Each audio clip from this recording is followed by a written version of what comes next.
네, 안녕하세요. 오늘은 스케일링 하는 모습을 직접 좀 보여드리려고 하거든요. 그래서 입안의 상태는 어떤지, 스케일링 안 한 지 얼마나 됐는지 한번 같이 볼까요? 아이 보실까요? 네.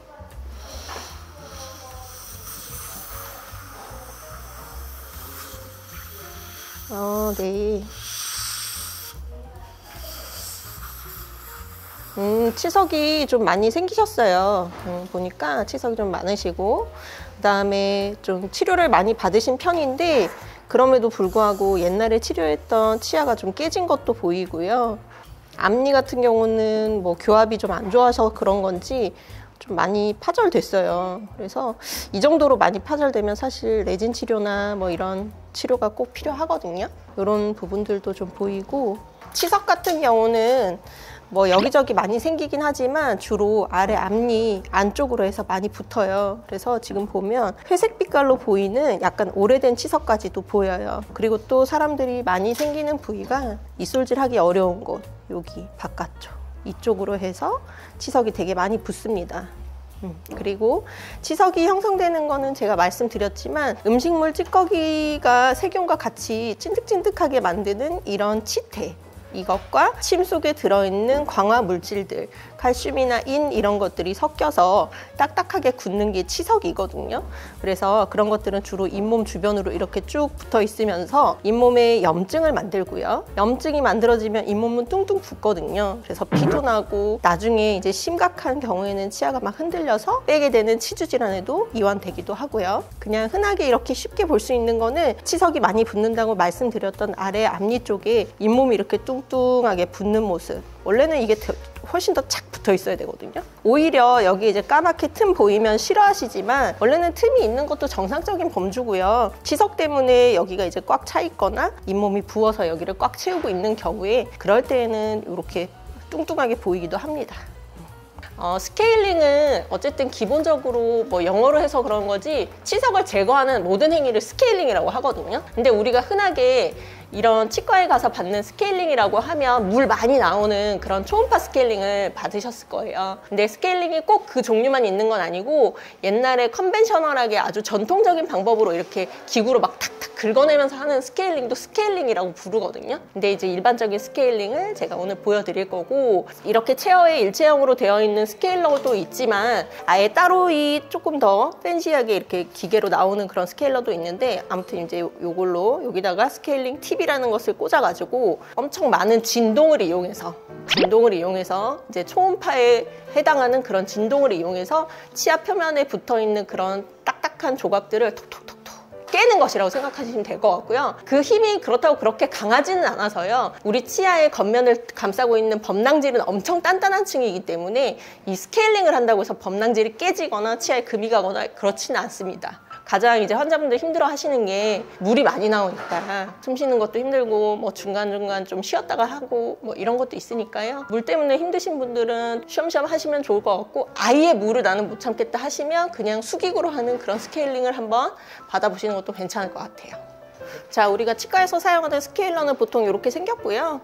이제 팁을 이렇게 분리해서 이 부분을 소독하고, 또 이제 이 기구 자체도 이렇게 뽑아가지고 소독하고, 이렇게 해서 환자분 한 명 한 명이 다 소독된 기구를 사용하도록 되어 있어요. 교차 감염이나 이런 거에 대해서는 안심하실 수 있을 것 같고요.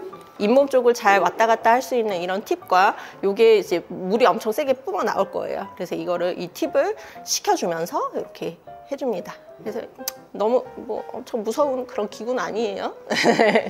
보시면 될 것 같고, 빨대를 하나 꽂고 할 거예요. 위치가 불편하시면 왼손 드세요. 이쪽에 우리 그 소리의 주범이죠. 무서운 소리의 주범인 석션 하나 걸고 이렇게 시작하겠습니다. 자, 물이 좀 많이 나올 겁니다.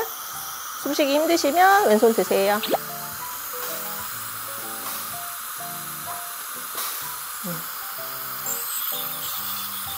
네, 이런 식으로 치아의 치면에 바짝 붙여가지고 특히나 잇몸에 가까운 쪽에 붙어있는 치석들이 많아요. 그래서 이런 거를 이제 환자분 느끼실 건데 살짝 두드리는 듯한 느낌이라고 생각하시면 돼요. 이게 뭔가를 막 깎아내거나 이게 뭐 회전기구여서 뭐를 막 갈거나 이런 느낌은 아니고요. 그냥 이 팁 자체의 끝에 아주 미세한 울트라 스케일링 초음파가 막 하면서 치아를 살짝 두드려서 이제 치석만 똑똑똑 떨어지게 하는 목적이라고 생각하시면 돼요. 이런데 좀 염증이 많이 있으셔요? 염증이 있는 데는 어쩔 수 없이 저희가 이제 이 염증을 건드리다 보니까 피가 좀 납니다. 피가 조금 나고 이제 스케일링 받고 피 났다고 너무 억울해하지 마시면 좋을 것 같고요. 아무래도 피가 났다는 거는 본인이 치주염 또는 치은염이 있는 거니까 조금 더 이제 치과 자주 내원하셔야 된다 이렇게 생각하시면 좋을 것 같아요. 스케일링을 본업으로 하는 그런 직군이 있어요. 치위생사라고 하는 분들이 스케일링을 아주 전문적으로 하시는 분들이기 때문에 저희가 이제 하는 것보다는 치과 의사가 해주면 뭐 물론 환자분들을 좋아하시긴 하지만 저희가 이제 밥 먹고 하는 일이 이 일이 아니다 보니까 위생사 선생님들이 하는 게 맞고요. 그럼에도 불구하고 이제 깊은 잇몸 치료나 이런 쪽에 약간 심도가 있는 치료는 무조건 치과 의사가 하는 것이니까요. 전처치 정도를 위생사 선생님이 해주신다 이렇게 생각하시면 될 것 같아요. 보통 환자분들이 이제 그 스케일링 받으시면은 네. 이빨 되게 시려하잖아요. 네. 이게 괜찮은 건가요? 물론 스케일링을 해서 하나도 안 시릴 수는 없습니다만 아주 비정상적으로 시림을 느끼시면 보통 잇몸이 많이 내려가시는 분들이 많아요. 우리 치아의 머리 쪽에는 단단한 층이 감싸고 있어서 좀 시린 걸 덜 느끼는 반면에 치아의 뿌리 같은 경우는 감싸고 있는 층이 없어서 되게 시리거든요.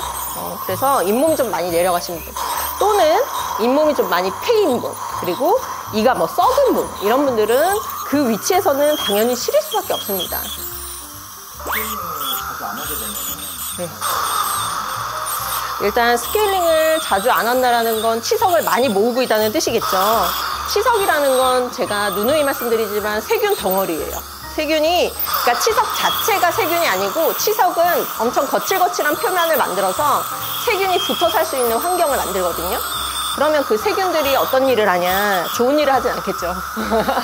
왜 독소라는 걸 계속 뿜어내요. 거기에 붙어서 계속 치아를 의식시키기도 하지만 잇몸을 내려가게 합니다. 잇몸 내려가면 당연히 치아가 흔들흔들하다가 빠질 수도 있고 하겠죠. 그래서 어쨌든 치주병을 예방하기 위해서는 치석을 그때그때 안 생길 수는 없으니까 그때그때 제거해 주시는 게 좋을 것 같아요.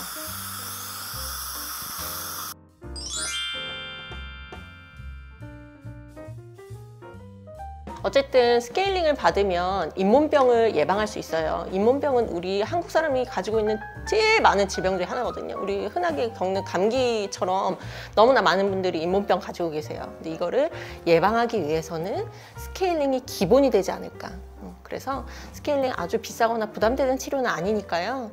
한번 꼭 치과에 가셔서 한번 받아보시면 좋을 것 같고 우리 치과에 오셔도 좋고 네, 스케일링에 대해서 배워봤는데요. 좀 유용한 정보가 됐으면 좋겠습니다. 감사합니다.